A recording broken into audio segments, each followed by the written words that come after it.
خون شد دلم پر شد دلم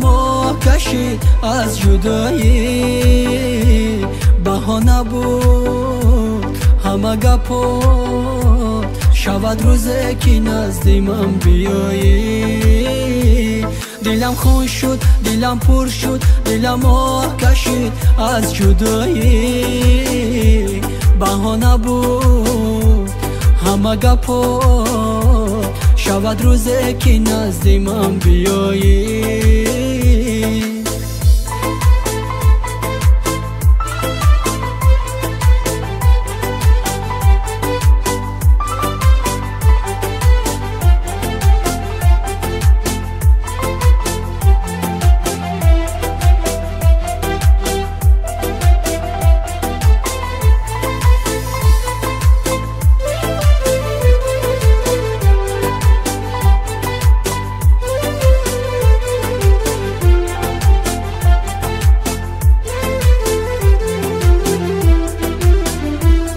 با دنیای دلی ناکس میرفتی و پناه گردی با غمهای دلی ناشنایت مبتلا گردی نکردی رحم بر حال دلی آزرده دل زارو شود روز پوشیمان گشتد داغ جفا گردی نکردی رحم بر حال دلی آزرده دل زارو شود روز پوشیمان گشتد داغ جفا گردی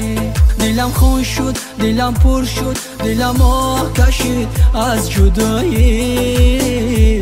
بهانه بود همه گپات شود روزه که نزد من بیایی شود روزه که نزد من بیایی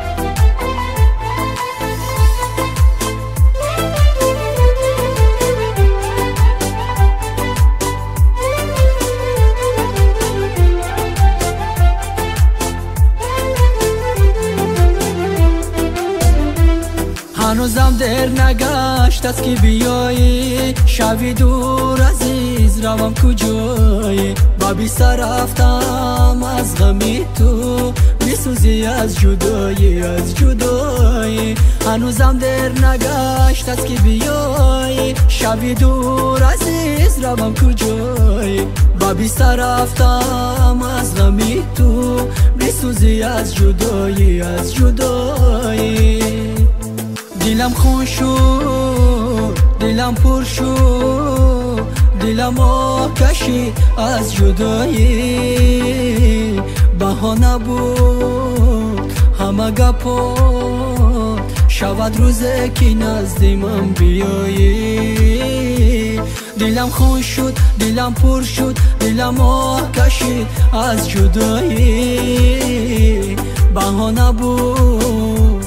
همه گپات شود روزه که نزد من بیایی